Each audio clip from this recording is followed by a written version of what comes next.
സംഭവം എന്താണെന്ന് പിടികിട്ടിയോ? ഇത് എറണാകുളം ജില്ലാ ജയിലിന് മുന്നിലെ സ്ഥലമാണ്. ഒളിച്ചു വെക്കുന്നത് 500 രൂപയാണ്. ഈ വീഡിയോ ഇൻസ്റ്റഗ്രാമിൽ പോസ്റ്റ് ചെയ്യുമ്പോൾ ഈ സ്ഥലം പിടികിട്ടുന്ന ആർക്കും ഈ പണം പോയെടുക്കാം. ആദ്യമെത്തുന്നവർക്ക് ക്യാഷ് സ്വന്തം. കളി കൊള്ളാമല്ലേ? ഇത്തരത്തിൽ ദിനം പ്രതി അപരിചിതർക്ക് ഇവർ നൽകുന്നത് ആയിരക്കണക്കിന് രൂപയാണ്.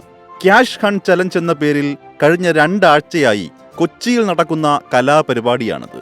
സംഭവം ഹിറ്റായതോടെ ക്യാഷ് ഹണ്ട് ചലഞ്ച് സംഘം ഇപ്പോൾ പല ജില്ലകളിലും ഈ പരിപാടി തുടങ്ങിയിട്ടുണ്ടെന്നാണ് വിവരം. ജില്ലയിൽ ഏതെങ്കിലും ഇടത്ത് ചെടിച്ചട്ടികളിലോ കല്ലിന്റെ അടിയിലോ ഒക്കെയായി 100, 200, 500 നോട്ടുകൾ ഒളിപ്പിച്ചു വെക്കുന്നു. ശേഷം കാഴ്ചക്കാർക്ക് സ്ഥലം മനസ്സിലാകാനായി ഒരു ക്ലൂ നൽകും. വീഡിയോ കാണുന്നവരിൽ ആർക്കെങ്കിലും ആ സ്ഥലം കത്തിയാൽ പിന്നെ ആലോചിച്ച് സമയം കളയരുത്. കിട്ടുന്ന വണ്ടിക്ക് അവിടെ ചെന്ന് പണമെടുക്കണം. ആ പണം നിങ്ങൾക്കുള്ളതാണ്.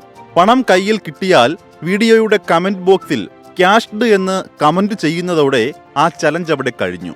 ഇത്തരത്തിൽ ഇൻസ്റ്റഗ്രാമിൽ ക്യാഷ് ഹണ്ട് പേജുകൾ വ്യാപകമാവുകയാണിപ്പോൾ. ക്യാഷ് ഹണ്ട് കൊച്ചി എന്ന ഇൻസ്റ്റഗ്രാം പേജിലൂടെയാണ് ഈ ചലഞ്ച് കേരളത്തിൽ വൈറലായി മാറിയത്. പിന്നാലെ തിരുവനന്തപുരം ജില്ലയിലും ഈ ചലഞ്ച് എത്തി. ഇപ്പോൾ കൊല്ലം, പാലക്കാട്, കോഴിക്കോട്, തിരുവനന്തപുരം എന്നിങ്ങനെ വിവിധ ജില്ലകളുടെ പേരിൽ ഇൻസ്റ്റഗ്രാം പേജുകൾ ക്രിയേറ്റ് ചെയ്താണ് ക്യാഷ് ഹണ്ട് നടത്തുന്നത്. ഇൻസ്റ്റഗ്രാം പ്രൊഫൈൽ ചിത്രമായി കണ്ണിന്റെ ചിത്രമാണ് പല ഗ്രൂപ്പുകൾക്കും നൽകിയിരിക്കുന്നത്. 10-ലധികം വരുന്ന ഈ ഇൻസ്റ്റഗ്രാം പേജുകളുടെ പേജ് ഡിസ്ക്രിപ്ഷനും ഏതാണ്ട് ഒരേ രീതിയിലാണ്. ക്യാഷ് ഹണ്ട് ഹൈദരാബാദ് എന്ന പേരിൽ ഇപ്പോൾ പുതിയൊരു പേജും ആരംഭിച്ചിട്ടുണ്ട്. അതിനും ഇതേ പ്രൊഫൈൽ ചിത്രവും ഡിസ്ക്രിപ്ഷനുമാണ് നൽകിയിട്ടുള്ളത്. വിദേശ രാജ്യങ്ങളിലാണ് ഈ ചലഞ്ച് ആദ്യമായി തുടങ്ങിയത്.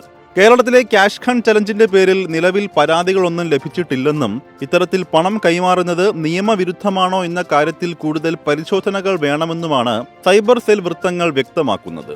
ഇൻസ്റ്റഗ്രാം പേജിന്റെ റീച്ചിനു വേണ്ടിയാവാം പലരും ഇത് ചെയ്യുന്നതെന്നാണ് പൊതുവിലുള്ള ധാരണ.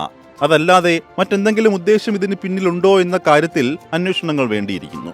വിവിധ ജില്ലകളിൽ ഇത്തരത്തിൽ പണം നൽകുന്നത് ഏതെങ്കിലും സംഘമാണോ അതോ ഒരു വ്യക്തിയാണോ എന്ന കാര്യത്തിലൊന്നും വ്യക്തതയില്ല. എന്തായാലും വിവിധ ജില്ലകളിൽ ഇപ്പോൾ ക്യാഷ് ഹണ്ട് ചലഞ്ച് വളരെ വ്യാപകമായി തന്നെ നടക്കുന്നുണ്ട്.